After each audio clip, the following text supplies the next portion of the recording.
Brave Menelaus, son of Atreus, now came to know that Patroclus had fallen, and made his way through the front ranks, clad in full armor, to bestride him.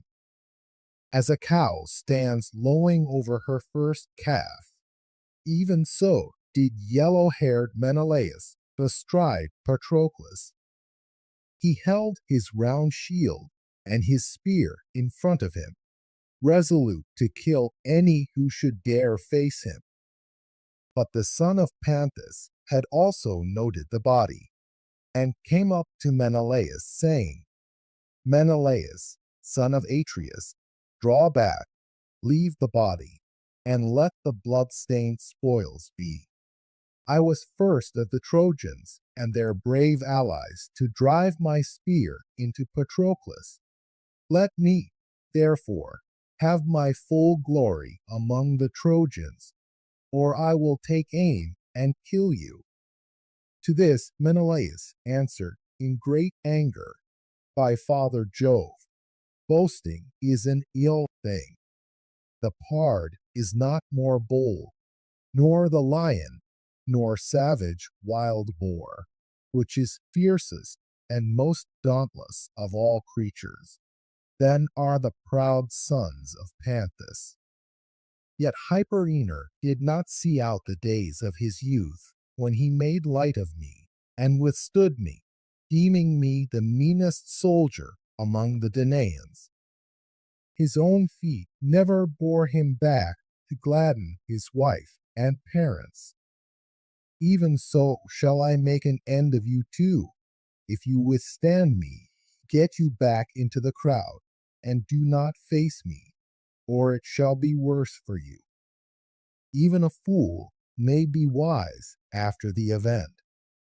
Euphorbus would not listen, and said, Now indeed, Menelaus, shall you pay for the death of my brother, over whom you vaunted, and whose wife you widowed in her bridal chamber, while you brought grief unspeakable on his parents.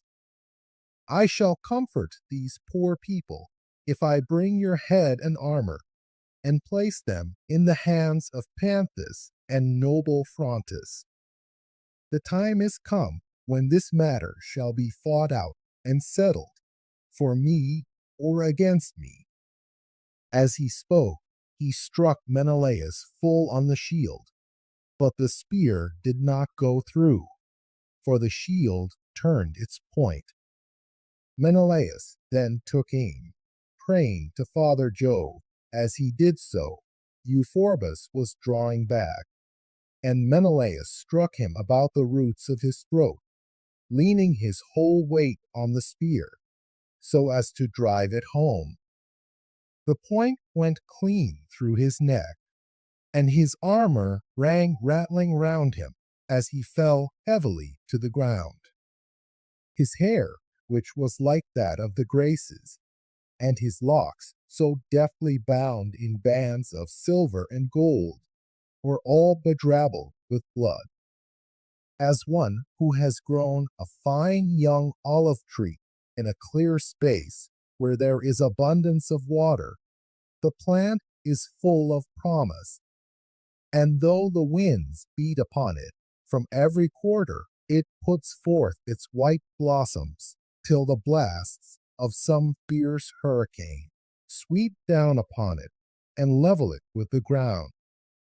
Even so did Menelaus strip the fair youth Euphorbus of his armor after he had slain him. Or, as some fierce lion upon the mountains, in the pride of his strength, fastens on the finest heifer in a herd as it is feeding. First, he breaks her neck with his strong jaws, and then gorges on her blood and entrails. Dogs and shepherds raise, weigh, and cry against him, but they stand aloof and will not come close to him, for they are pale with fear. Even so no one had the courage to face valiant Menelaus. The son of Atreus would have then carried off the armor of the son of Panthus with ease, Had not Phoebus Apollo been angry, and in the guise of Ments, chief of the Sicans, incited Hector to attack him? Hector, said he, you are now going after the horses of the noble son of Aeacus, but you will not take them. They cannot be kept in hand and driven by mortal man, save only by Achilles, who is son to an immortal mother. Meanwhile, Menelaus, son of Atreus, has bestridden the body of Patroclus and killed the noblest of the Trojans, Euphorbus, son of Panthus, so that he can fight no more. The god then went back into the toil and turmoil, but the soul of Hector was darkened with a cloud of grief. He looked along the ranks and saw Euphorbus lying on the ground with the blood still flowing from his wound, and Menelaus stripping him of his armor.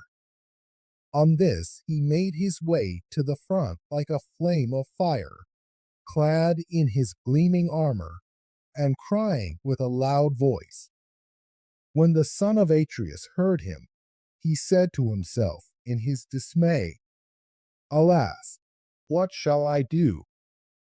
I may not let the Trojans take the armor of Patroclus, who has fallen fighting on my behalf, lest some Danaan who sees me should cry shame upon me. Still, if for my honor's sake I fight Hector and the Trojans single-handed, they will prove too many for me, for Hector is bringing them up in force. Why, however, should I thus hesitate? When a man fights in despite of heaven with one whom a god befriends, he will soon rue it. Let no Danaan think ill of me if I give place to Hector, for the hand of heaven is with him. Yet, if I could find Ajax, the two of us would fight Hector and heaven too, if we might only save the body of Patroclus or Achilles, son of Peleus. This of many evils would be the least. While he was thus in two minds, the Trojans came up to him with Hector at their head. He therefore drew back and left the body, turning about like some bearded lion who is being chased by dogs and men from a stockyard with spears and way, and cry, whereon he is daunted, and slinks sulkily off. Even so did Menelaus, son of Atreus, turn and leave the body of Patroclus. When among the body of his men, he looked around for mighty Ajax, son of Telamon, and presently saw him on the extreme left of the fight, cheering on his men and exhorting them to keep on fighting, for Phoebus Apollo had spread a great panic among them. He ran up to him and said, Ajax, my good friend, come with me at once to dead Patroclus, if so be that we may take the body to Achilles. As for his armor, Hector already has it.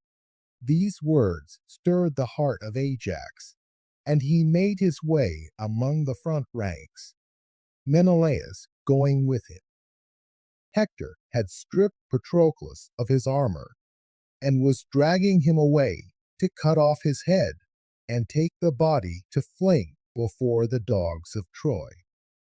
But Ajax came up with his shield like wall before him, on which Hector withdrew under shelter of his men, and sprang on to his chariot, giving the armor over to the Trojans to take to the city, as a great trophy for himself. Ajax therefore covered the body of Patroclus with his broad shield, and bestrode him as a lion stands over his whelps, if hunters have come upon him in a forest when he is with his little ones.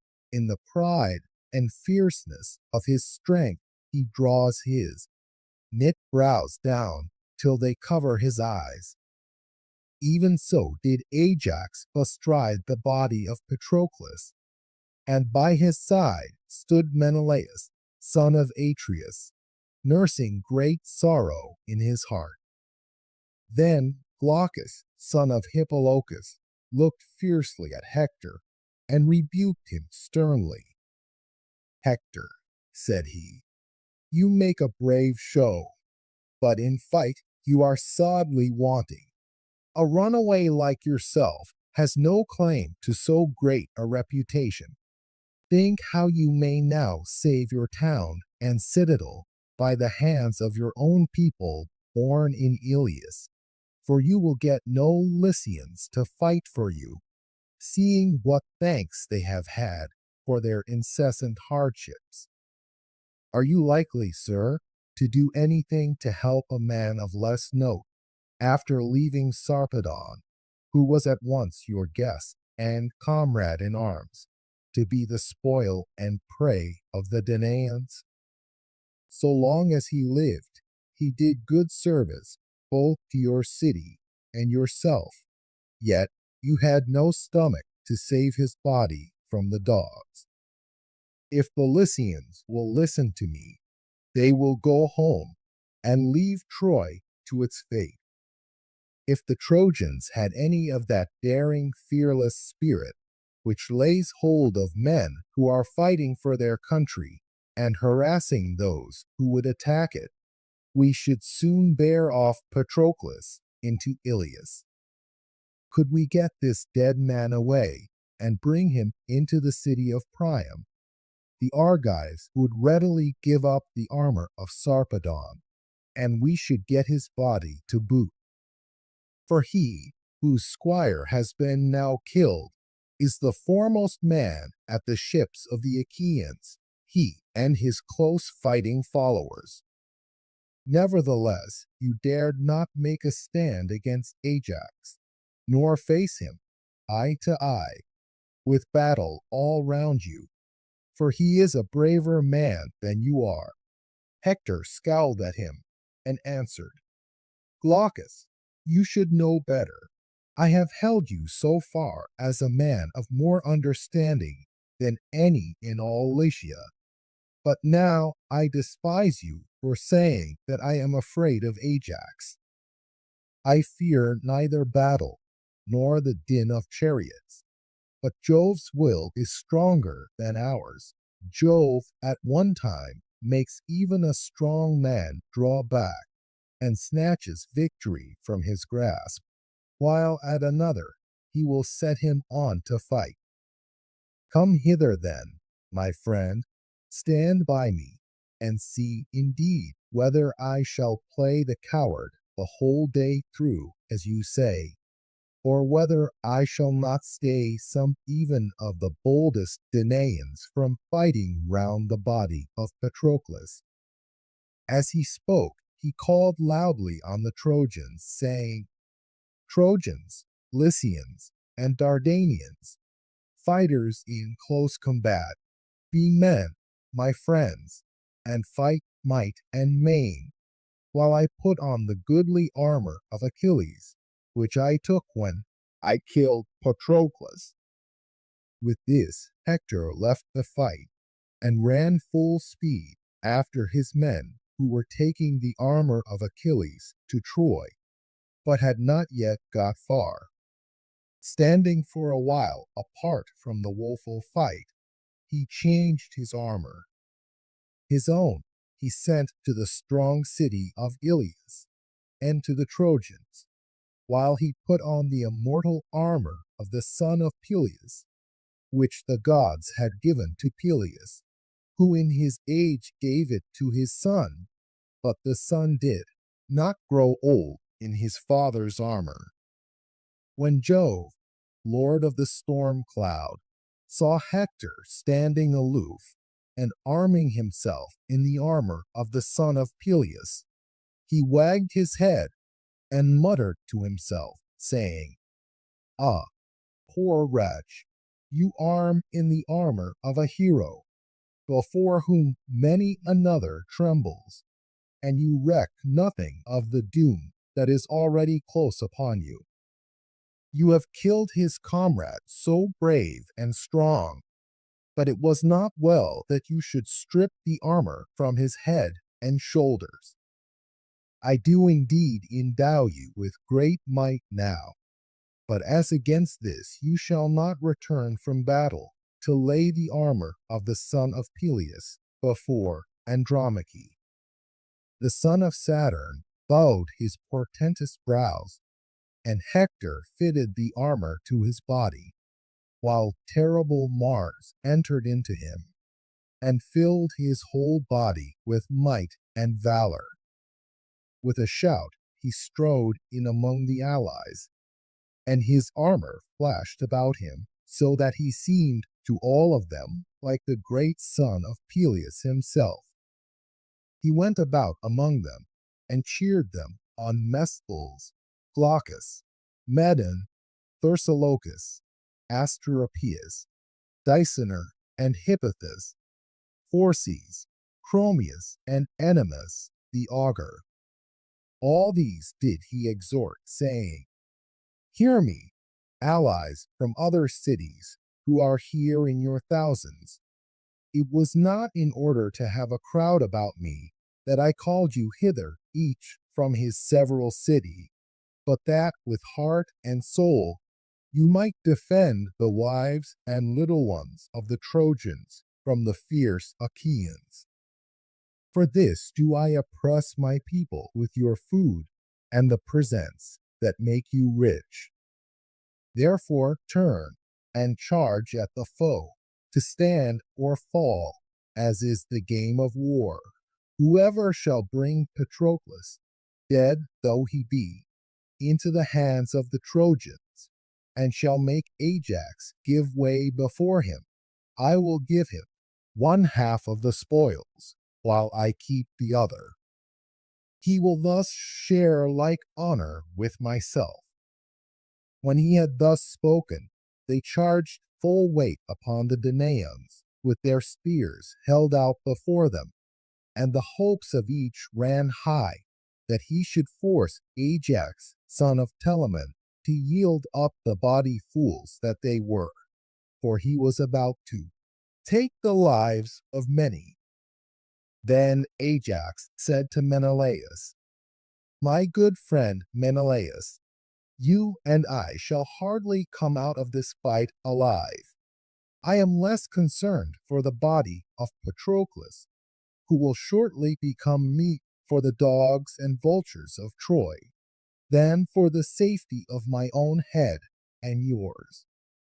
Hector has wrapped us round in a storm of battle from every quarter, and our destruction seems now certain. Call then upon the princes of the Danaans, if there is any who can hear us. Menelaus did as he said, and shouted to the Danaans for help at the top of his voice. My friends, he cried, princes and counselors of the Argives, all you who with Agamemnon and Menelaus drink at the public cost, and give orders each to his own people, as Jove vouchsafes him power and glory. The fight is so thick about me that I cannot distinguish you severally. Come on, therefore, every man unbidden, and think it shame that Patroclus should become meat and morsel for Trojan hounds. Fleet Ajax, son of Oileus, heard him, and was first to force his way through the fight and run to help him. Next came Idomeneus and Marius, his esquire, peer of murderous Mars. As for the others that came into the fight after these, who of his own self could name them? The Trojans, with Hector at their head, charged in a body, as a great wave that comes thundering in at the mouth of some heaven-born river, and the rocks that jut into the sea ring with the roar of the breakers that beat and buffet them. Even with such a roar did the Trojans come on, but the Achaeans, in singleness of heart, stood firm about the son of Menetius, and fenced him with their bronze shields. Jove, moreover, hid the brightness of their helmets in a thick cloud, for he had borne no grudge against the son of Menetius while he was still alive, and squire to the descendant of Aeacus. Therefore he was loath to let him fall a prey to the dogs of his foes, the Trojans, and urged his comrades on to defend him. At first the Trojans drove the Achaeans back, and they withdrew from the dead man daunted. The Trojans did not succeed in killing anyone. Nevertheless, they drew the body away. But the Achaeans did not lose it long, for Ajax, foremost of all the Danaans, after the son of Peleus alike in stature and prowess, quickly rallied them and made towards the front like a wild boar upon the mountains when he stands at bay in the forest glades and routs the hounds and lusty youths that have attacked him. Even so did Ajax, son of Telamon, passing easily in among the phalanxes of the Trojans, disperse those who had bestridden Patroclus and were most bent on winning glory by dragging him off to their city. At this moment, Hippothous, brave son of the Pelasgian Lethus, in his zeal for Hector and the Trojans, was dragging the body off by the foot through the press of the fight, having bound a strap round the sinews near the ankle.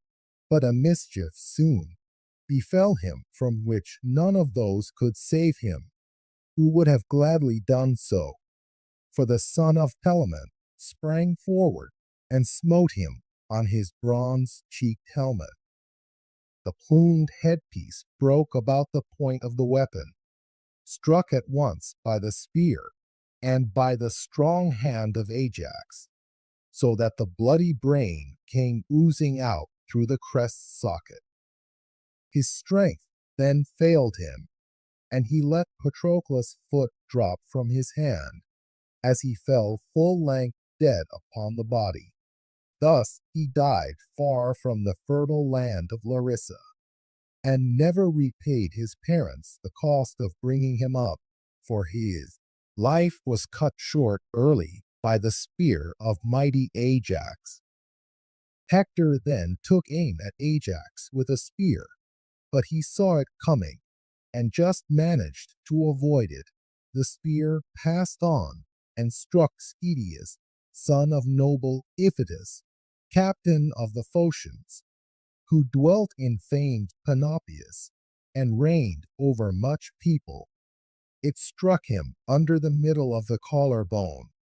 The bronze point went right through him, coming out at the bottom of his shoulder blade, and his armor rang rattling round him as he fell heavily to the ground. Ajax, in his turn, struck noble Phorcys, son of Phenops, in the middle of the belly, as he was bestriding Hippothous, and broke the plate of his cuirass, whereon the spear tore out his entrails, and he clutched the ground in his palm as he fell to earth. Hector and those who were in the front rank then gave ground, while the Argives raised a loud cry of triumph, and drew off the bodies of Phorcys and Hippothous, which they stripped presently of their armor.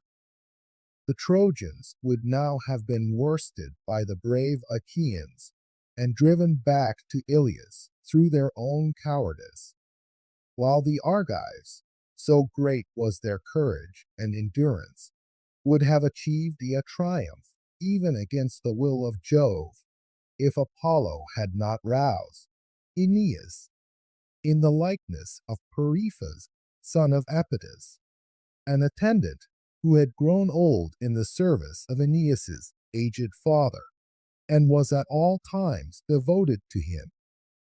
In his likeness, then, Apollo said, "Aeneas, can you not manage even though heaven be against us, to save high Ilias. I have known men whose numbers, courage, and self-reliance have saved their people in spite of Jove, whereas in this case he would much rather give victory to us than to the Danaans, if you would only fight instead of being so terribly afraid. Aeneas knew Apollo when he looked straight at him, and shouted to Hector, saying, Hector, and all other Trojans and allies, shame on us if we are beaten by the Achaeans and driven back to Ilias through our own cowardice. A god has just come up to me and told me that Jove the supreme disposer will be with us. Therefore, let us make for the Danaans, that it may go hard with them, ere they bear away dead Patroclus to the ships.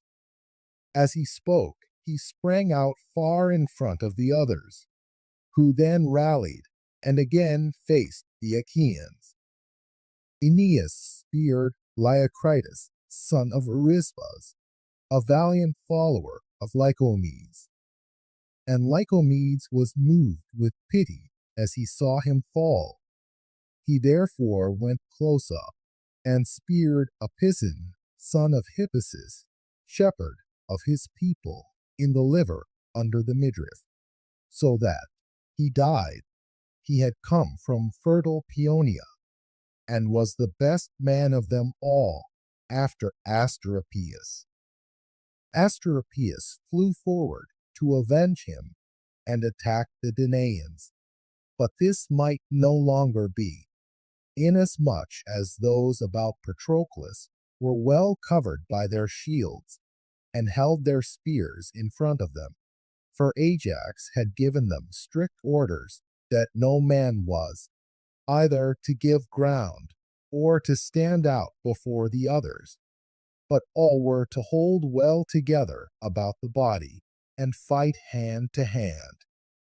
Thus did huge Ajax bid them, and the earth ran red with blood as the corpses fell thick on one another, alike on the side of the Trojans and allies, and on that of the Danaans, for these last, too, fought no bloodless fight, though many fewer of them perished, through the care they took to defend and stand by one another.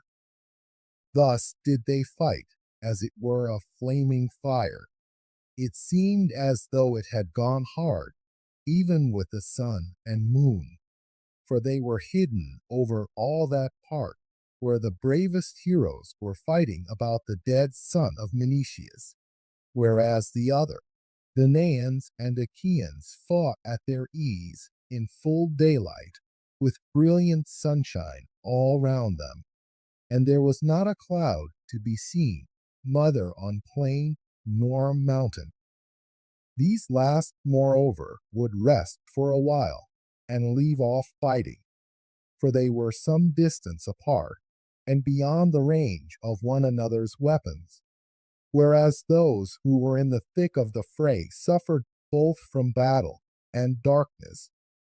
All the best of them were being worn out by the great weight of their armor, but the two valiant heroes, Thrasymedes and Antilochus, had not yet heard of the death of Patroclus, and believed him to be still alive and leading the van against the Trojans. They were keeping themselves in reserve against the death or rout of their own comrades, for so Nestor had ordered when he sent them from the ships into battle.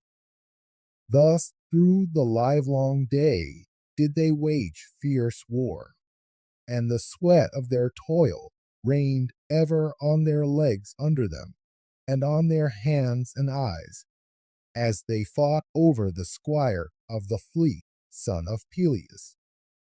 It was as when a man gives a great ox hide, all drenched in fat, to his men, and bids them stretch it, whereon they stand round it in a ring, and tug till the moisture leaves it.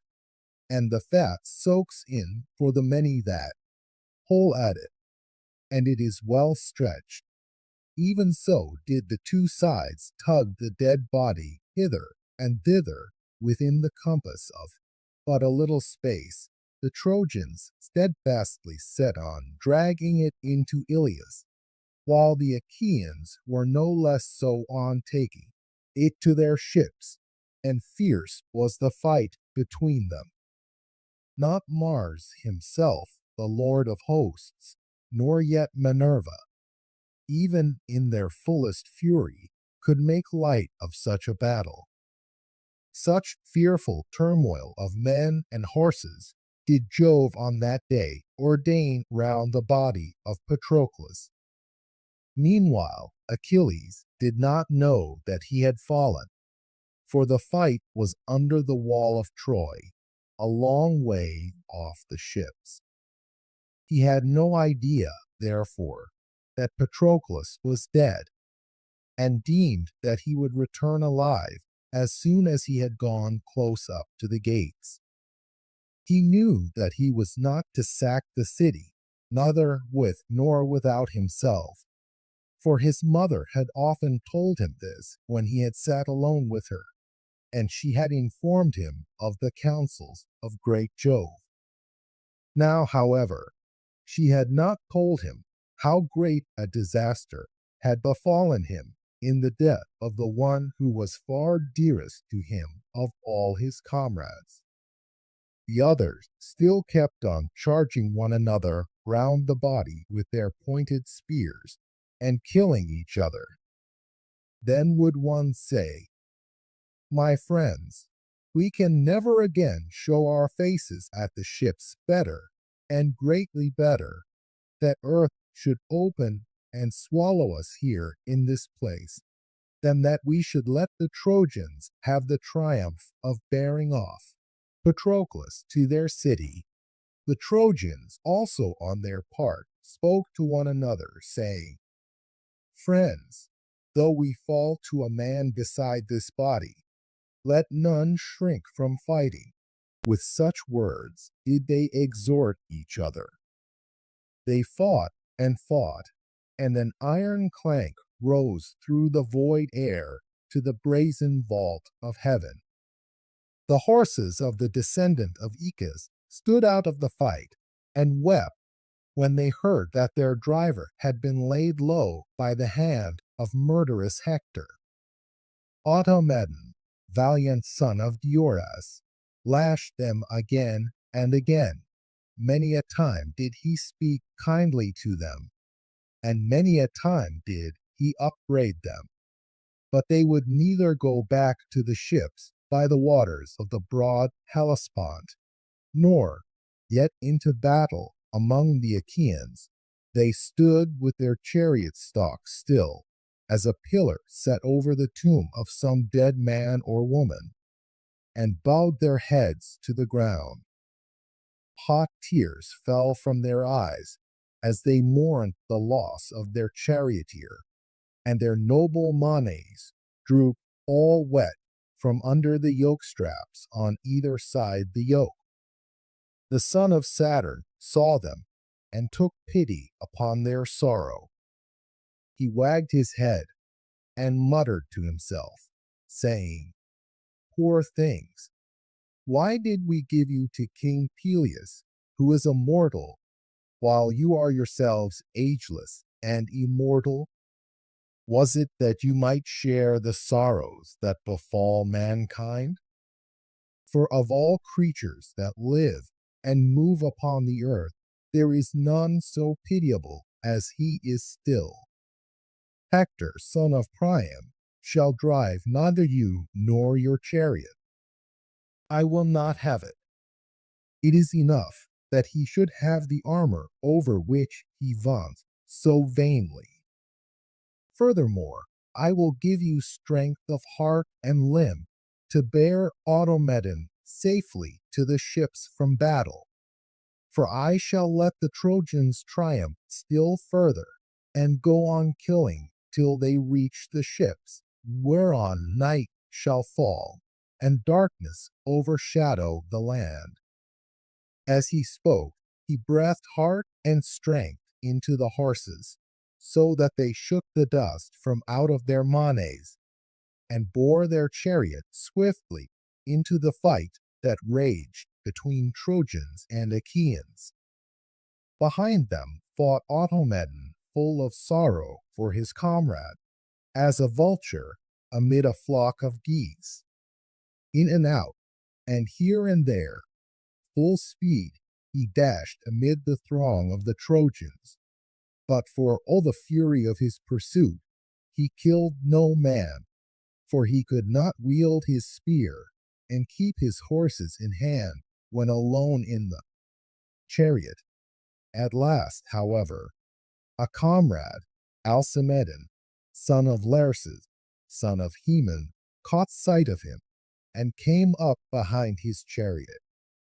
Automedon, said he, what god has put this folly into your heart and robbed you of your right mind, that you fight the Trojans in the front rank single-handed?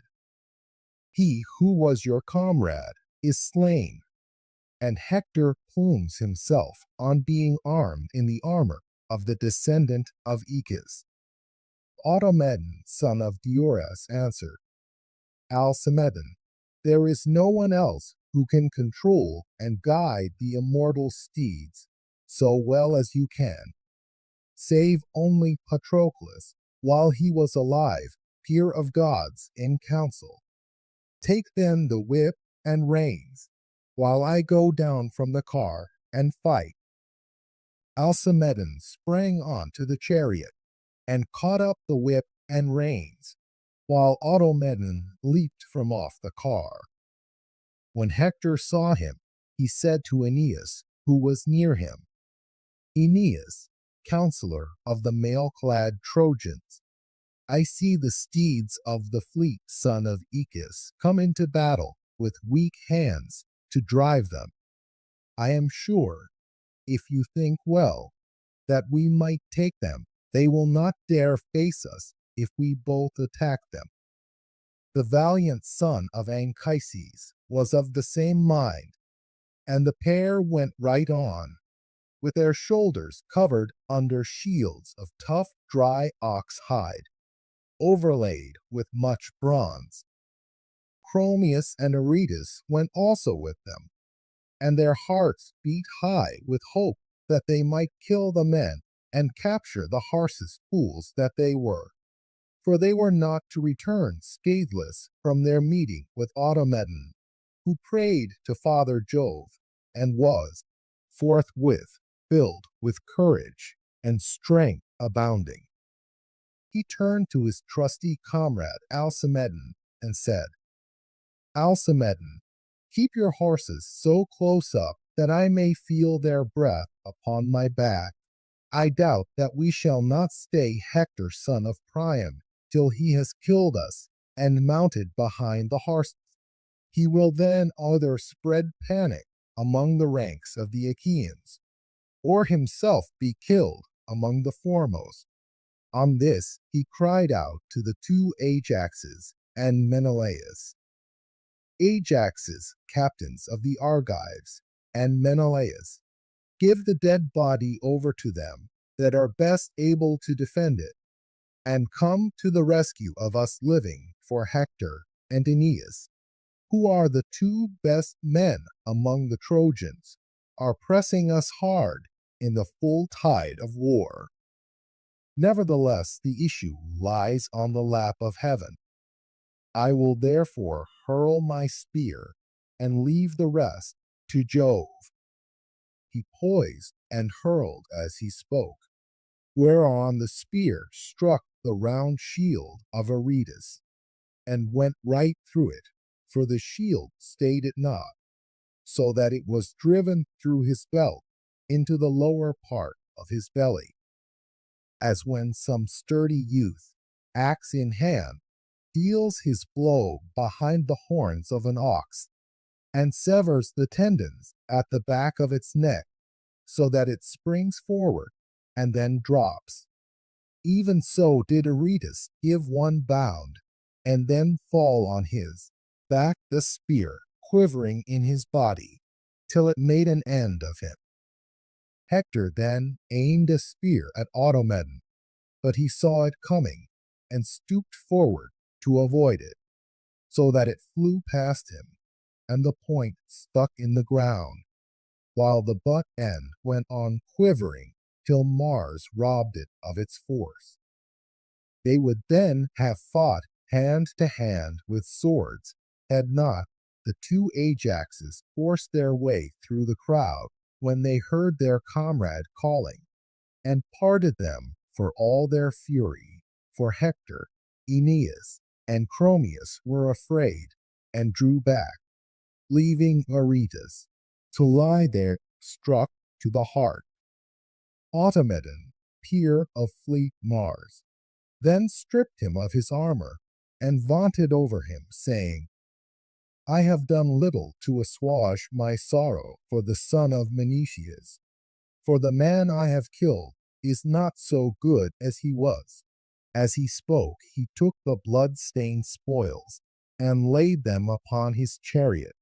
Then he mounted the car with his hands and feet all steeped in gore, as a lion that has been gorging upon a bull. And now the fierce, groanful fight again raged about Patroclus, for Minerva came down from heaven and roused its fury by the command of far-seeing Jove, who had changed his mind and sent her to encourage the Danaans. As when Jove bends his bright bow in heaven in token to mankind, either of war or of the chill storms that stay men from their labor and plague the flocks, even so, wrapped in such radiant raiment, did Minerva go in among the host and speak man by man to each. First she took the form and voice of Phoenix, and spoke to Menelaus, son of Atreus, who was standing near her. Menelaus, said she, it will be shame and dishonor to you if dogs tear the noble comrade of Achilles under the walls of Troy. Therefore be staunch, and urge your men to be so also. Menelaus answered, Phoenix, my good old friend, may Minerva vouchsafe me strength, and keep the darts from off me. For so shall I stand by Patroclus, and defend him. His death has gone to my heart. But Hector is as a raging fire, and deals his blows without ceasing. For Jove is now granting him a time of triumph. Minerva was pleased at his having named herself before any of the other gods. Therefore she put strength into his knees and shoulders, and made him as bold as a fly, which, though driven off, will yet come again and bite if it can. So dearly does it love man's blood, even so bold as this did she make him, as he stood over Patroclus, and threw his spear. Now there was among the Trojans a man named Pods, son of Aetion, who was both rich and valiant.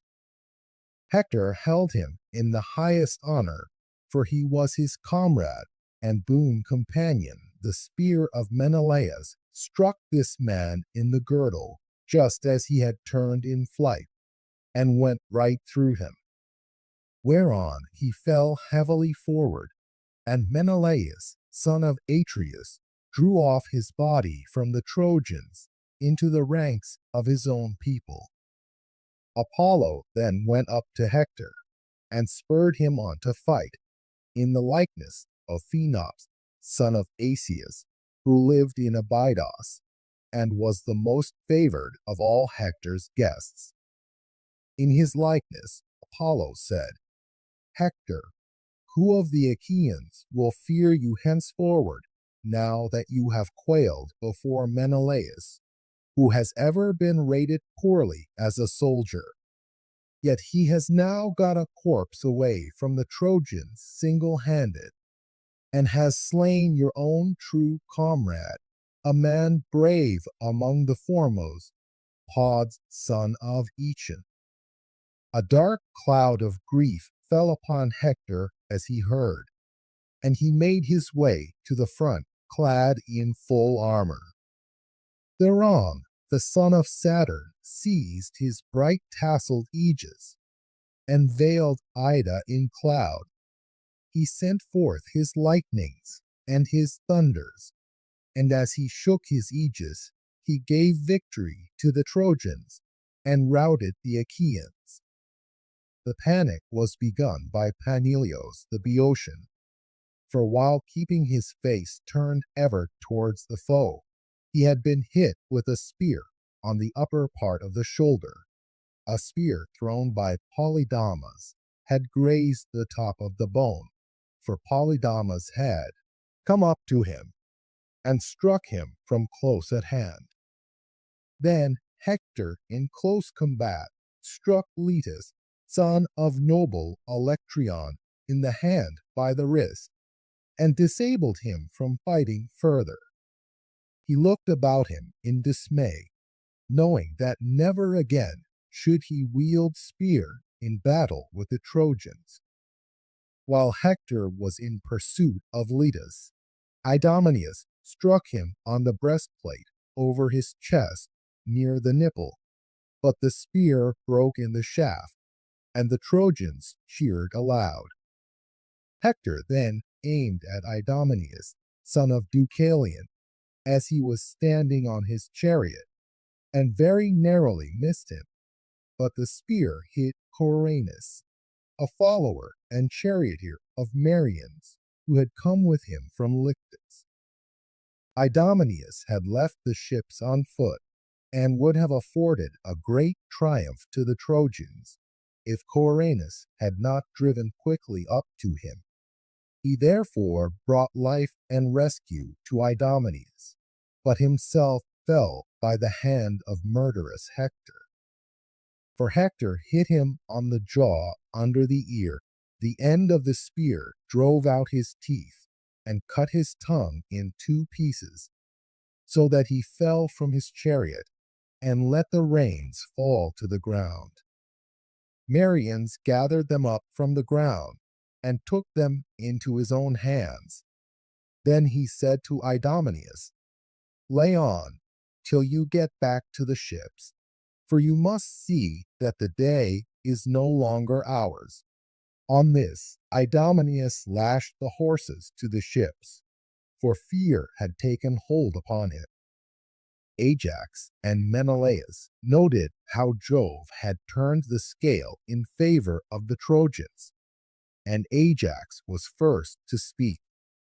"Alas," said he, "even a fool may see that Father Jove is helping the Trojans. All their weapons strike home, no matter whether it be a brave man or a coward that hurls them. Jove speeds all alike, whereas ours fall each one of them without effect. What, then, will be best, both as regards rescuing the body and our return to the joy of our friends, who will be grieving as they look hitherwards? For they will make sure that nothing can now check the terrible hands of Hector, and that he will fling himself upon our ships. I wish that someone would go and tell the son of Peleus at once, for I do not think he can have yet heard the sad news that the dearest of his friends has fallen. But I can see not a man among the Achaeans to send, for they and their chariots are alike hidden in darkness. O Father Jove, lift this cloud from over the sons of the Achaeans, make heaven serene, and let us see, if you will that we perish, let us fall at any rate by daylight." Father Jove heard him, and had compassion upon his tears. Forthwith he chased away the cloud of darkness, so that the sun shone out, and all the fighting was revealed. Ajax then said to Menelaus, "Look, Menelaus, and if Antilochus, son of Nestor, be still living, send him at once to tell Achilles that by far the dearest to him of all his comrades has fallen." Menelaus heeded his words and went his way as a lion from a stockyard. The lion is tired of attacking the men and hounds, who keep watch the whole night through, and will not let him feast on the fat of their herd. In his lust of meat he makes straight at them, but in vain, for darts from strong hands assail him, and burning brands which daunt him for all his hunger. So in the morning he slinks sulkily away. Even so did Menelaus, sorely against his will leave Patroclus, in great fear, lest the Achaeans should be driven back in rout, and let him fall into the hands of the foe. He charged Merions and the two Ajaxes straitly, saying, "Ajaxes and Merions, leaders of the Argives, now indeed remember how good Patroclus was. He was ever courteous while alive. Bear it in mind now that he is dead." With this, Menelaus left them, looking round him as keenly as an eagle, whose sight, they say, is keener than that of any other bird, however high he may be in the heavens. Not a hare that runs can escape him by crouching under bush or thicket, for he will swoop down upon it and make an end of it. Even so, O Menelaus, did your keen eyes range round the mighty host of your followers, to see if you could find the son of Nestor still alive. Presently Menelaus saw him on the extreme left of the battle, cheering on his men and exhorting them to fight boldly. Menelaus went up to him and said, "Antilochus, come here and listen to sad news, which I would indeed were untrue. You must see with your own eyes that heaven is heaping calamity upon the Danaans, and giving victory to the Trojans. Patroclus has fallen, who was the bravest of the Achaeans, and sorely will the Danaans miss him. Run instantly to the ships, and tell Achilles that he may come to rescue the body and bear it to the ships. As for the armor, Hector already has it." Antilochus was struck with horror.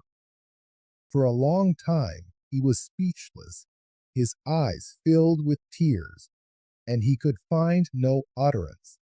But he did as Menelaus had said, and set off running as soon as he had given his armor to a comrade, Laodocus, who was wheeling his horses round close beside him. Thus, then, did he run weeping from the field, to carry the bad news to Achilles, son of Peleus. Nor were you, O Menelaus, minded to succor his harassed comrades, when Antilochus had left the Pylians, and greatly did they miss him. But he sent them noble Thrasymedes, and himself went back to Patroclus. He came running up to the two Ajaxes and said, "I have sent Antilochus to the ships to tell Achilles, but rage against Hector as he may, he cannot come, for he cannot fight without armor. What then will be our best plan, both as regards rescuing the dead and our own escape from death amid the battle cries of the Trojans?" Ajax answered, "Menelaus, you have said well. Do you then and Merions stoop down, raise the body, and bear it out of the fray, while we two behind you keep off Hector and the Trojans, one in heart as in name." and long used to fighting side by side with one another. On this, Menelaus and Merions took the dead man in their arms and lifted him high aloft with a great effort. The Trojan host raised away and cried behind them when they saw the Achaeans bearing the body away, and flew after them like hounds, attacking a wounded boar at the loo of a band of young huntsmen. For a while the hounds fly at him as though they would tear him in pieces, but now and again he turns on them in a fury, scaring and scattering them in all directions. Even so did the Trojans for a while charge in a body, striking with sword and with spears pointed both the ends. But when the two Ajaxes faced them and stood at bay, they would turn pale, and no man dared press on to fight further about the dead. In this wise did the two heroes strain every nerve to bear the body to the ships out of the fight. The battle raged round them like fierce flames, that when once kindled, spread like wildfire over a city, and the houses fall in the glare of its burning. Even such was the roar and tramp of men and horses that pursued them as they bore Patroclus from the field, or as mules that put forth all their strength to draw some beam or great piece of ship's timber down a rough mountain track, and they pant and sweat as they go. Even so did Menelaus, and pant and sweat as they bore the body of Patroclus. Behind them the two Ajaxes held stoutly out, as some wooded mountain spur that stretches across a plain will turn water and check the flow even of a great river. Nor is there any stream strong enough to break through it. Even so did the two Ajaxes face the Trojans and stern the tide of their fighting, though they kept pouring on towards them. And foremost among them all was Aeneas, son of Anchises, with valiant Hector. As a flock of daws or starlings fall to screaming and chattering when they see a falcon, foe to all small birds, come soaring near them, even so did the Achaean youth raise a babel of cries as they fled before Aeneas and Hector, unmindful of their former prowess. In the rout of the Danaans, much goodly armor fell round about the trench, and of fighting there was no end.